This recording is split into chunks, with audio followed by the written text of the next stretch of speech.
Les cours d'eau, excellent habitat halieutique qui mérite d'être valorisé et protégé. Le cas du fleuve Congo, cette importante étendue d'eau qui regorge en son sein de ressources naturelles immenses. La protection et la valorisation du fleuve Congo est donc la mission primordiale que présente la deuxième édition du festival Congo River qui a ouvert ses portes à Kinshasa. À la veille de cette ouverture, une conférence de presse a eu lieu au parc de la vallée de Lansele. Éloigné du centre-ville pour une destination à la rencontre de l'air naturel du parc de la vallée de Lansele. C'est dans cette ambiance que s'est tenue la conférence scientifique sur l'environnement, l'une des activités lancées par Vincent Kounda en vue de baliser le chemin vers la deuxième édition du festival Congo River qui vise la valorisation et la protection du majestueux fleuve Congo, un des plus grands patrimoines du pays. Un événement haut en couleur dont l'initiateur dévoile la particularité. Cette année, on a pu quand même faire une grande programmation, surtout côté musical, parce que l'année passée, on a eu quand même le côté scientifique qui était bien fourni.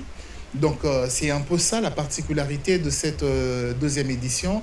Et je pense que c'est le coup d'envoi de plusieurs artistes qui doivent venir pour les années prochaines à participer au festival Congo River, mais pour sensibiliser les gens à avoir des comportements éco-responsables face au fleuve Congo et le réseau hydrologique du fleuve Congo. Amoureux de l'environnement, Vincent Kounda dévoile le pourquoi de sa passion.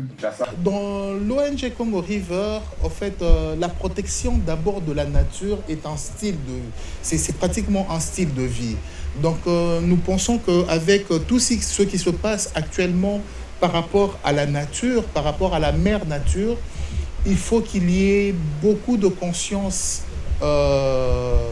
à nous les humains, parce que c'est nous qui sommes au cœur de la pollution de la nature. Des scientifiques ont défilé devant la scène pour démontrer aux participants les solutions locales des luttes contre les pollutions des eaux et ils les ont exhortés à cesser avec toutes les activités nuisibles et susceptibles d'occasionner plusieurs maladies aux populations riveraines. Que l'arsenal juridique de la RDC en matière environnementale, il n'est peut-être pas très fourni, mais il existe.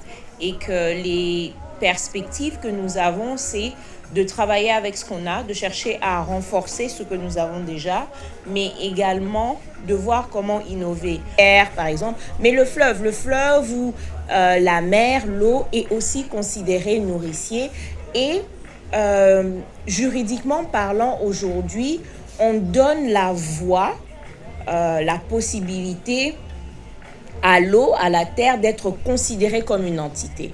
Cette deuxième édition du festival Congo River a été lancée du 17 au 18 juin à Kinshasa, aux alentours du fleuve Congo, patrimoine incontournable de la République démocratique du Congo.